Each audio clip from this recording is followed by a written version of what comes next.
ാണ് അല്ലാതെ ഒരു ഉദ്യോഗസ്ഥയോ അല്ലെങ്കിൽ ഇതുപോലൊരു ചടങ്ങിനെടുക്കത്തക്ക ഒരു വ്യക്തിയോ ഇപ്പം ഒരു വ്യക്തിയായി എൻ്റെ പരിശ്രമം കൊണ്ട്.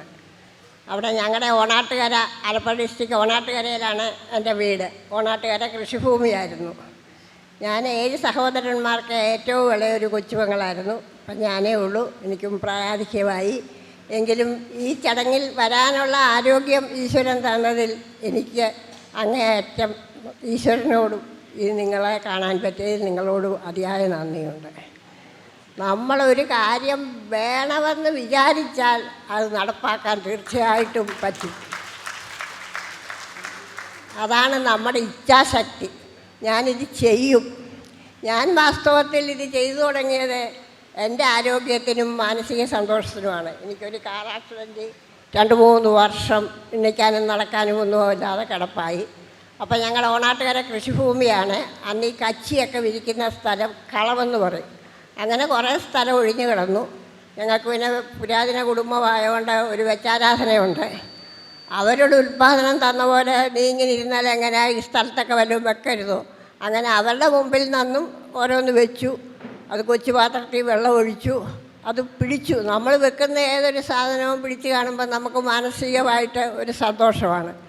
അങ്ങനെ ഞാൻ എൻ്റെ ആരോഗ്യത്തിനും മാനസിക സന്തോഷത്തിനുമാണ് തുടങ്ങിയതെങ്കിലും ഭൂമിദേവിയെ സേവിച്ചതിൻ്റെ ഫലം അമ്മ എനിക്ക് തന്നു. നമ്മുടെ എല്ലാ മാതാവായ ഭൂമിദേവി എന്നെ അനുഗ്രഹിച്ചു. അതുകൊണ്ടാണ് ഞാനിന്നിപ്പം നിങ്ങളുടെ മുമ്പിലും ഇങ്ങനെ വന്ന് ഇരിക്കാൻ പ്രാപ്തയായത്. പിന്നെ ഞാനിത് നട്ടു തുടങ്ങിയപ്പം മക്കളും എല്ലാം കൊണ്ടു തന്നു. അമ്മയുടെ ആരോഗ്യത്തിനല്ലേ വെച്ച് പിടിപ്പിക്കട്ടെ എന്ന്.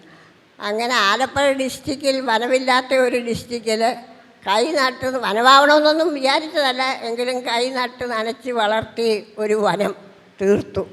അതിൻ്റെ കാര്യത്തിലാണ് ഇന്നിപ്പം ഞാൻ നിങ്ങളുടെ മുമ്പിൽ ഇരിക്കുന്നതും. എല്ലാവർക്കും നമ്മളെ കൊണ്ടാവുന്നത്. ഇന്ന് ഓരോരുത്തർക്കും അറിയാം നമുക്ക് ശ്വസിക്കാൻ എന്തോ വായു വേണമെന്ന്. അത് കിട്ടുന്നത് മരത്തിലാണ്. എൻ്റെ വീട്ടിലെ ഒത്തിരി സ്കൂൾ കുട്ടികളും കോളേജിലും എല്ലാ തുറയിലുള്ളവരും വരും. അതിപ്പോൾ കുഞ്ഞുങ്ങൾക്ക് ഏറ്റവും അറിയാം ഈ മരത്തിൻ്റെയൊക്കെ പ്രയോജനം. ഞാൻ പറയുന്നത് അവരോട്, നിങ്ങൾക്ക് ശ്വസിക്കാനുള്ള വായുവിന് വേണ്ടിയുള്ള ഒരു മരമെങ്കിലും നിങ്ങൾ വെച്ച് പിടിപ്പിക്കുക. ഒരു പിറന്നാൾ വന്നു. ഇപ്പം തന്നെ ഈ ഇതിനേക്കാളൊക്കെ അച്ചടി, അതാണ് എനിക്ക് ഏറ്റവും സന്തോഷമുള്ള കാര്യം. അത് നട്ടുപിടിപ്പിക്കുക എന്നുള്ളതാണ്. നമ്മൾ ഭൂമിദേവിയെ സേവിക്കുക. നമ്മുടെ എല്ലാ അമ്മയായ ഭൂമിദേവിയെ നമ്മൾ നോവിക്കാതെ സേവിക്കുക. ഇന്ന് ഭൂമി അധികം ഇല്ല. അണുകുടുംബം കൂടെ വന്നപ്പോഴത്തേക്ക് ഭൂമി തീരെ കുറഞ്ഞു. എങ്കിലും ഉള്ള സ്ഥലത്ത് നമുക്കാവുന്നത് വെച്ച് പിടിപ്പിച്ച് അത് കൈമാറുക. ഞാൻ കുട്ടികളോടും പറയും, നിങ്ങളൊരാൾ 4 മൂട് വഴുതനം, ഒരാൾ 4 മൂട് മുളക് വെച്ച് പിടിപ്പിച്ച് ഇതിൽ നിന്നുണ്ടായ ആദായം അങ്ങോട്ടും ഇങ്ങോട്ടും കൈമാറുക. അപ്പോൾ അവർക്കും തമ്മിലൊരു സ്നേഹം വരും.